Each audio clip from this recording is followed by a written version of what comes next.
Let me ask you a question.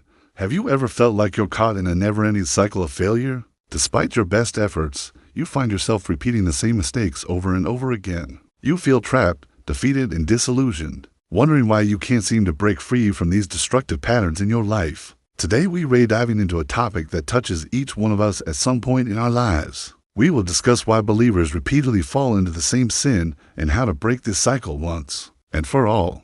Why do believers fall over and over again? Paul, the apostle who dedicated his life to serving Christ, grappled with this very issue. He poured his heart out to the Romans in chapter 7 of his letter, confessing his struggles with sin. In verses 14 to 15, he writes, "We know that the law is spiritual, but I am carnal, sold under sin. I don't really understand myself, for I want to do what is right, but I do what is wrong. I know that what I do is not right, but I don't do what I know I should do." Paul recognized that within him were the warring forces, his sinful flesh and his desire to please God.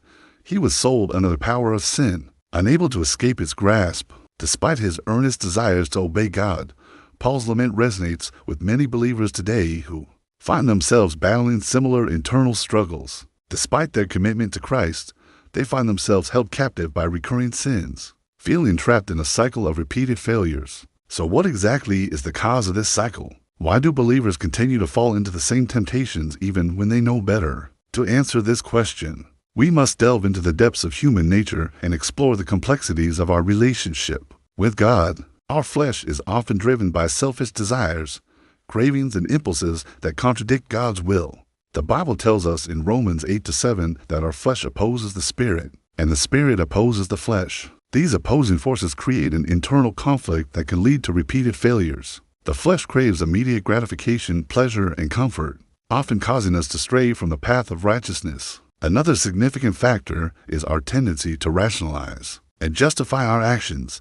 We may convince ourselves that occasional indulgence is harmless or that we deserve a break from our commitment to God. Additionally, societal pressures and cultural norms can tempt us to compromise our values and beliefs. We may succumb to peer pressure or feel compelled to conform to worldly standards, leading us astray from our spiritual path.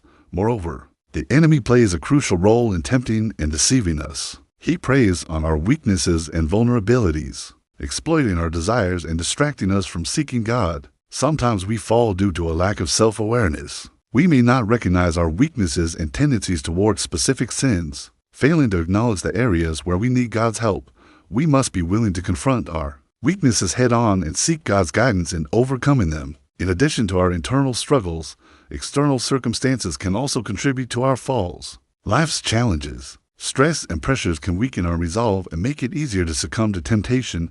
It is during these difficult times that we must rely on God as strength and seek His help in resisting the devil's schemes. The Bible tells